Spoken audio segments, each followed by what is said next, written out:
গর্ভবতী নারী, pregnant, doctor যদি বলে যে রোজার কারণে আপনার ক্ষতি হতে পারে, বাচ্চার ক্ষতি হতে পারে, যেহেতু তিনি হয়তো না খেয়ে থাকতে পারবেন, কিন্তু তিনি না খেলে বাচ্চা তো খাবার পাবে না, বাচ্চা তখন রক্তশূন্যতায় ভুগবে, ম্যালনিউট্রিশনে ভুগবে, পুষ্টিহীনতায় ভুগবে। তো এই জন্য শরিয়া তাদেরকে ছাড় দিয়েছে, গর্ভবতী নারী, তবে পরে তারা কাজা করে নেবেন।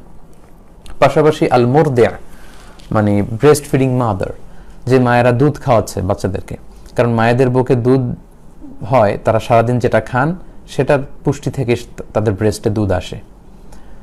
তো ওনারা যদি নিজেরাই খেতে না পারেন রোজার কারণে, তাহলে বুকে দুধ আসবে না, ফলে একেবারে যারা একেবারে দুগ্ধপোষ্য যে শিশু, তার জন্য কষ্টকর হয়ে যাবে সার্ভাইভ করা। এই জন্য গর্ভবতী নারীদেরকে এবং ব্রেস্ট ফিডিং মাদার যারা দুধ খাওয়াচ্ছে এরকম নারীরা, তাদের জন্য শরিয়া ছাড় দিয়েছে ডক্টরের কনফার্মেশন সহকারে। তারা চাইলে রোজা ভাঙতে পারবেন, কিন্তু পরবর্তীতে এগুলো কাজা করতে হবে। এটার দলিল হচ্ছে সুনান আবু দাউদের একটি হাদিস, হাদিসটি সহিহ। আল্লাহর হাবিব সাল্লাল্লাহু আলাইহি ওয়াসাল্লাম বলেছেন, ইন্নাল্লাহা আযজা ওয়া জাল্লা ওয়াদা আনিল মুসাফির শাতরাস সালাতি ওয়াস সিয়াম ওয়া আনিল হামিলি ওয়াল মুরদি'।